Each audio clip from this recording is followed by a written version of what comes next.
I was gonna do a straightforward review of Captain Marvel, followed by a movie Face Off with Wonder Woman, but after watching Captain Marvel, I'm just gonna cut right to the chase.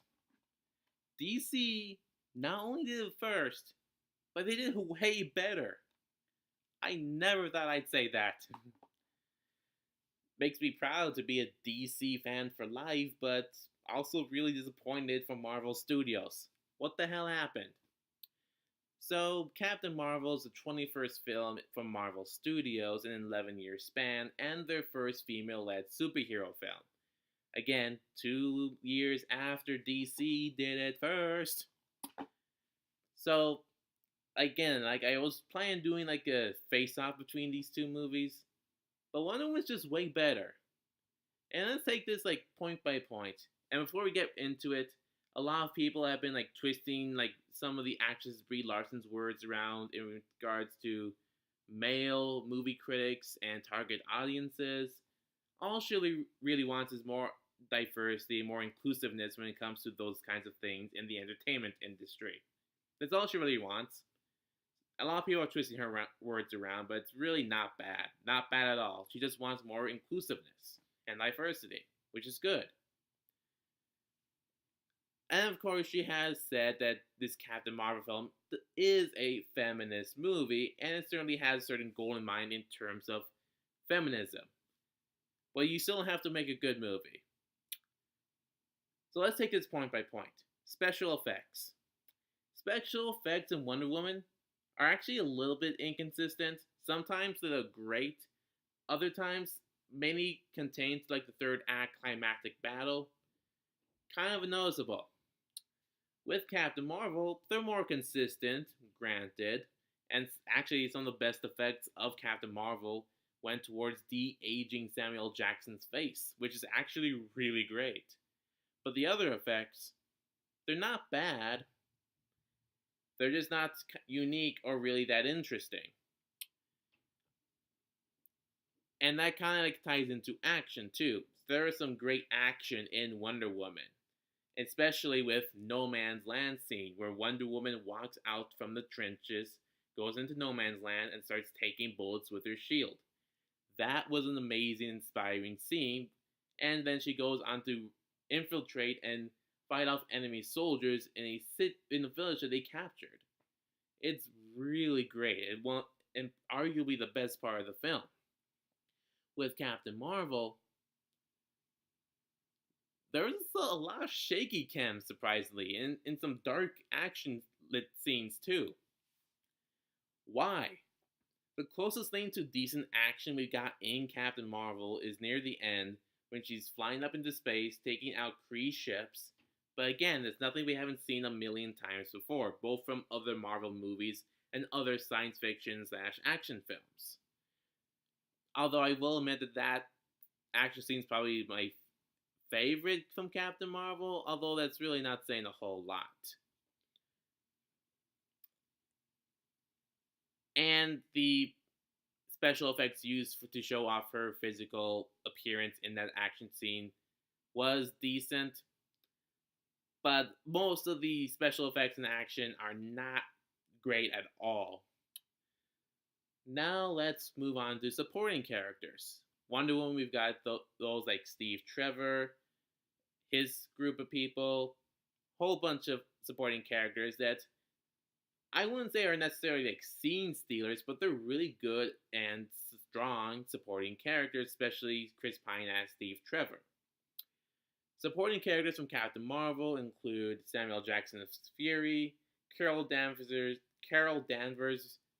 fighter pilot friend Maria, and then we've got the Skrulls with the leader being Talos. These characters I actually really liked, but they constantly outshine the main character, Captain Marvel.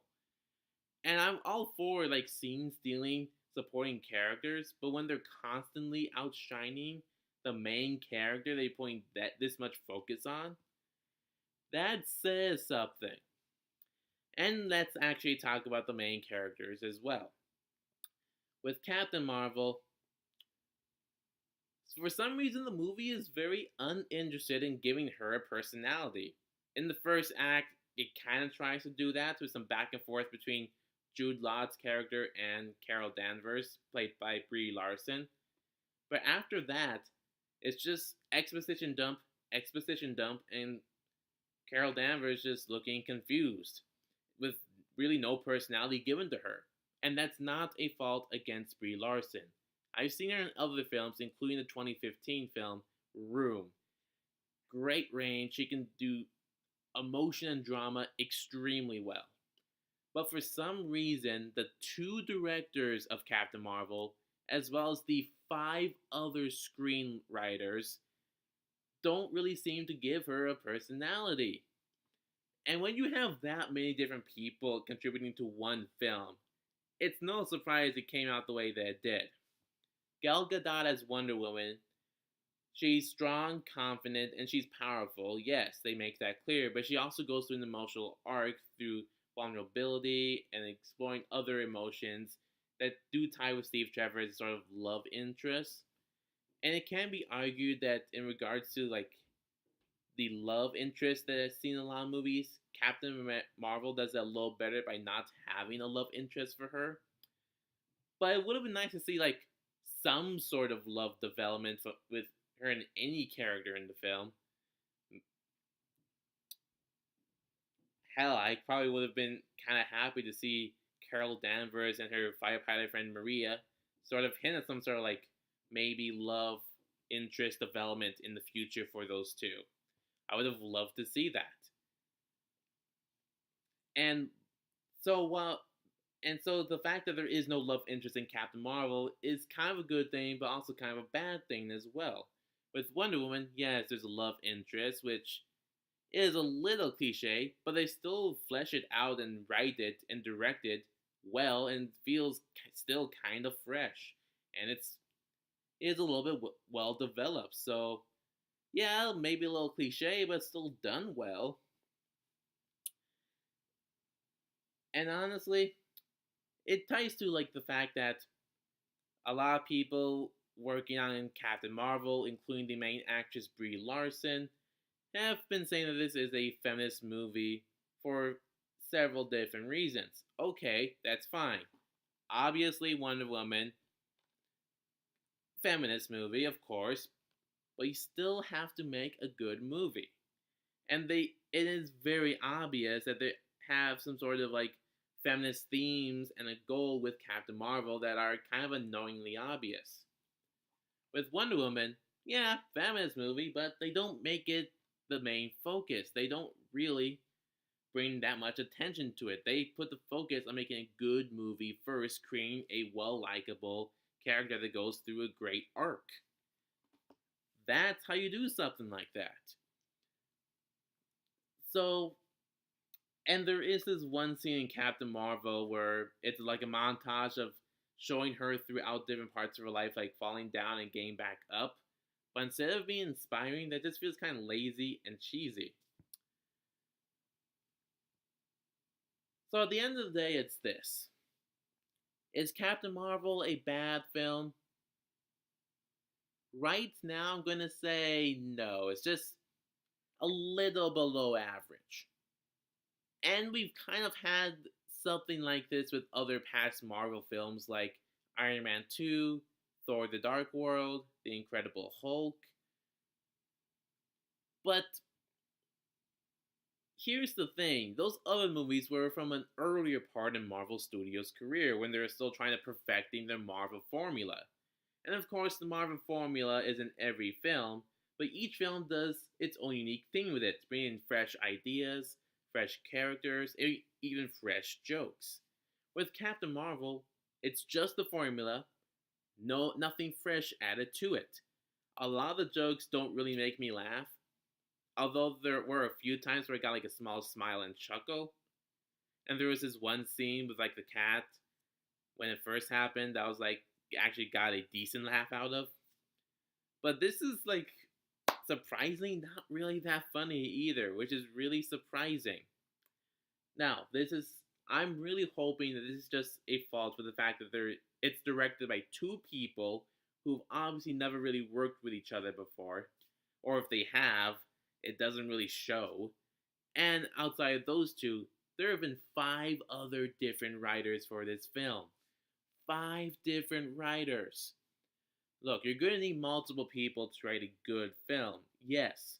But when you have that many different people working on the story and trying to bring it to life, it's going to get messy real quick, and there's going to be so many conflicting things in the film that don't match up with each other or match up with what happens in the larger cinematic universe.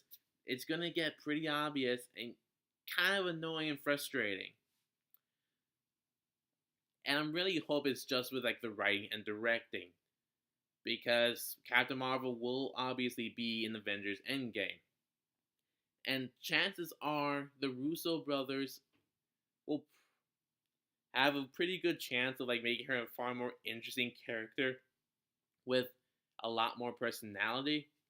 So I'm really hoping it's with the writing and directing of Captain Marvel that's the problem, because from my understanding of the comics, Captain Marvel is actually a pretty interesting and well likable character. So right now I'm not really saying it's a bad movie. I am very disappointed actually. Marvel's late to the game. DC better and first. God, I love this movie. What, Quachi? Yeah, I already said that, Quachi. You're late to the game. I'm very subtle. So, basically, long story short, Wonder Woman did it first and way better. I'm hoping the Russo brothers are able to do something with her in Endgame that,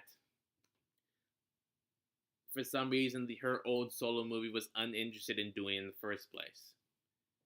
That's all I have to say right now. Like, comment, subscribe, share, and I'll see you guys next time.